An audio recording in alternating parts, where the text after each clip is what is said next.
Hello agripreneurs, di video sebelumnya kita udah review analisis usaha talas beneng. Seperti yang kamu tahu, hasilnya benar-benar luar biasa.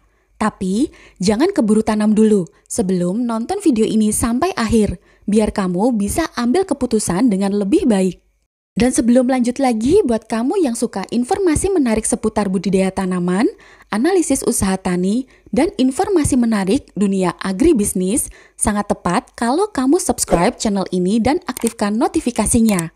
Karena kamu bisa menemukan video yang kamu inginkan di Inspirasi Agribisnis. Hampir semua petani talas beneng bilang kalau budidaya talas beneng itu mudah, tinggal tanam, panen daun, lalu panen umbinya. Tanamnya juga bisa di lahan yang sudah penuh tanaman tahunan.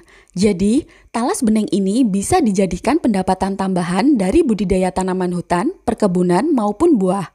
Pemeliharaannya tidak terlalu intensif. Petani talas biasanya melakukan pemeliharaan rutin seperti penyiangan dan pemupukan jika diperlukan.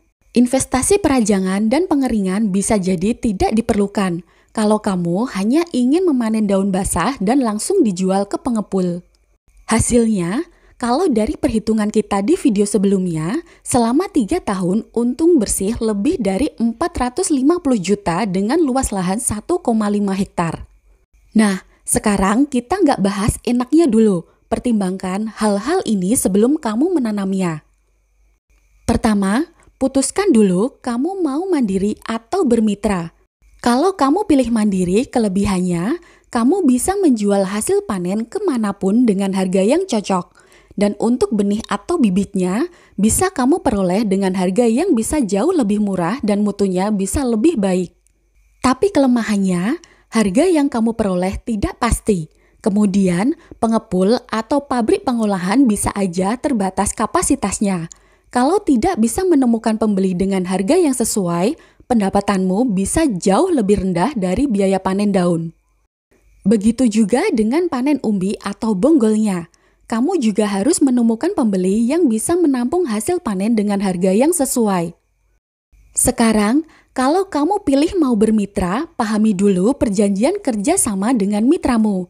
Dan yang perlu kamu garis bawahi, perhatikan lagi hak dan kewajibanmu, agar kamu tidak merasa dirugikan kalau memang nantinya tidak sesuai harapanmu. Saat awal budidaya, benih yang akan kamu tanam diperoleh dari perusahaan indukmu. Harganya sudah ditentukan, biasanya lebih tinggi dan bisa sampai 3 hingga 4 kali lipat dibandingkan harga pasaran. Kemudian hasil panen daun harus dipastikan gimana pengiriman hasilnya. Siapa yang akan menanggung ongkos kirimnya? Kalau ongkir ini menjadi tanggunganmu, jarak antara lahan dan pengolahan yang jauh membuat biaya bisa membengkak. Dan saat panen, biaya panen juga cukup tinggi. Upah tenaga kerja dan produktivitas pekerja mempengaruhi keuntungan yang kamu peroleh kemudian. Sebagian petani menyatakan kalau biaya panen daun basah bisa mendekati hasil penjualan yang diperoleh setiap panen.